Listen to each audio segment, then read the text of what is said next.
Netherlands या Holland के निवासी को डच कहा जाता है। इंडिया आने वाले प्रथम डच यात्री कार्नेलियन हॉल्टमैन था, जो 1596 ईस्वी में भारत की यात्रा पर आया था।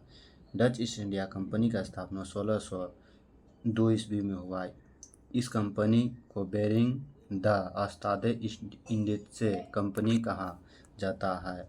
डच ईस्ट इंडिया कंपनी ने अपना पहला व्यापारिक कारखाना 1605 ईस्वी में आंध्र प्रदेश के मसूलीपट्टनम में खोला, जो आगे चलकर डच ने अपना मुख्यालय नगर श्री नागपट्टनम को बनाया। डचों ने भारत के तुलना में इंडोनेशिया के साथ व्यापार में ज़्यादा रुचि लिया। डचों ने सिर्फ भारत के पूर्वी तट पर अपना व्यापारिक कारखाना खोला। वस्त्र को निर्यात का वस्तु बनाने का श्रेय डचों को जाता है। भारत में डचों का पतन बेदरा के युद्ध से हुआ। यह युद्ध 1759 ईस्वी में ब्रिटिश ईस्ट इंडिया कंपनी और डच ईस्ट इंडिया कंपनी के बीच हुआ। इस युद्ध में डचों की हार हुई। ब्रिटिश ईस्ट इंडिया कंपनी सन 1600 ईस्वी में ब्रिटिश ईस्ट इंडिया कंपनी की स्थापना हुई। इस कंपनी की स्थापना governor and company of merchant of London training to East India के नाम से हुई। कंपनी की स्थापना के समय ब्रिटेन महारानी एलिजाबेथ प्रथम थी, जिन्होंने ब्रिटिश ईस्ट इंडिया कंपनी को मात्र 15 वर्षों के लिए व्यापार करने का एक अधिकार प्रदान किया। लेकिन 1609 ईस्वी में ब्रिटिश के सम्राट जेम्स फर्स्ट ने कंपनी को अनिश्चित काल के लिए व्यापार करने का एक अधिकार प्रदान किया। ब्रिटिश ईस्ट इंडिया कंपनी की स्थापना के समय मुगल बादशाह अकबर हुआ करते थे। वहीं कंपनी जहांगीर के समय भारत में व्यापार करना शुरू किया। ब्रिटिश कंपनी और मुगलों के बीच संघर्ष की शुरुआत मुगल बादशाह औरंगजेब के समय से हुआ। भारत में ब्रिटिश ईस्ट इंडिया कंपनी से पहले व्यापार करने का एक अधिकार लिवेंट कंपनी को प्राप्त हुआ। इस कंपनी को स्थलमार्ग से 1592 से 93 में व्यापार करने का एक अधिकार प्रदान किया गया। सभी यूरोपीय कंपनियों में सबसे सफल यूरोपीय company British east India company हुई, क्योंकि यह एक प्राइवेट कंपनी था। इस कंपनी में कुल 217 साझेदार था। इस कंपनी का प्रथम गवर्नर थॉमस स्मिथ बने। भारत में आने वाला प्रथम अंग्रेजी रॉल्फ विंच था।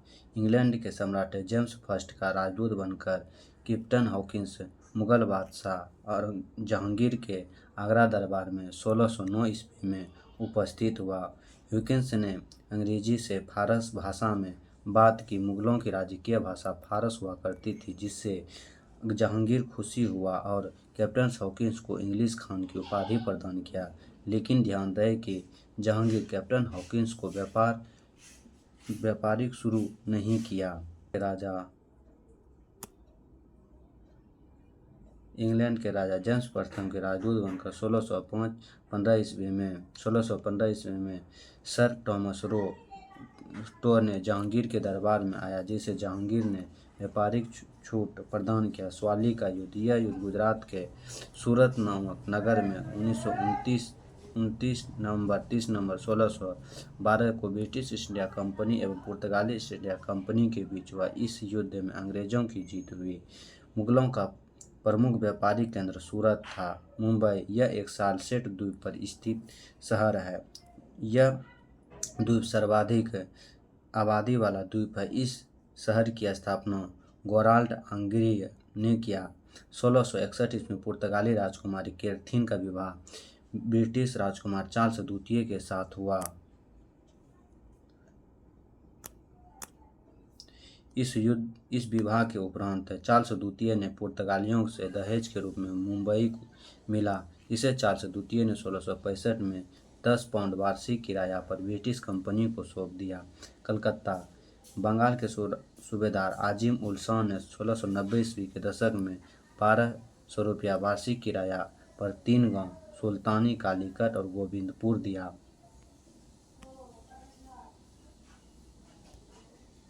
अंग्रेजों को दिया। जब चार्नोक नामक अंग्रेजों ने इस 3 गांवों को मिलाकर कलकत्ता शहर की स्थापना किया। यह शहर अंग्रेजों के बीच प्रथम प्रेसिडेंसी नगर बना। ब्रिटिश काल में 1774 से लेकर 1911 ईस्वी तक भारत की राजधानी कलकत्ता बनी रही।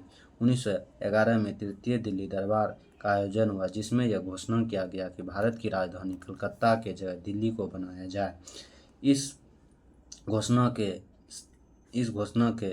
तहत 1 अप्रैल 1912 ईस्वी में भारत की राजधानी दिल्ली बनी। तब से लेकर आज तक भारत की राजधानी दिल्ली बनी रही। प्रथम दिल्ली दरबार का आयोजन 1877 ईस्वी में तथा द्वितीय दिल्ली दरबार का आयोजन 1903 ईस्वी। 18वीं सदी में बंगाल इतना समृद्ध था कि उसे भारत का स्वर्ग कहा जाने लगा। मद्रास, इस शहर को आज चेन्नई के नाम से जाना जाता है। इस शहर के संस्थापक फ्रांसीसी डे ने चंद्रगिरी के राजा से 1639 में मद्रास को किराया पर लिया और फिर से व्यापार करना शुरू किया। अंग्रेजों ने मद्रास में जो किला स्थापित किया उसे फोर्ट सेंट जॉर्ज कहा जाता है। व्यापारिक छूट और व्यापारी कारखाना। अंग्रेजों के लिए 1632 में गोलकुंडा के सुल्तान ने अब्दुल्ला कुतुब शाह सुनहला फरमान जारी किया। इस फरमान के तहत अंग्रेजों को दक्षिण भारत में व्यापारिक स्तर पर व्यापार करने का छूट प्राप्त हुआ। मुगल बादशाह फ़र्रुखसियर ने 1717 ईस्वी में व्यापारिक स्तर पर अंग्रेजों को व्यापार शुरू प्रदान किया, जिसे मैग्ना कार्टा कहा जाता है। मैग्ना कार्टा एक फ्रांसीसी शब्द है जिसका पहली बार इंग्लैंड में हुआ। जॉर्ज नामक ब्रिटिश अधिकारी के नेतृत्व में एक अंग्रेजी शिष्टमंडल व्यापारिक छूट लेने को लेकर मुगल बादशाह फ़र्रुखसियर के दरबार में उपस्थित हुआ था।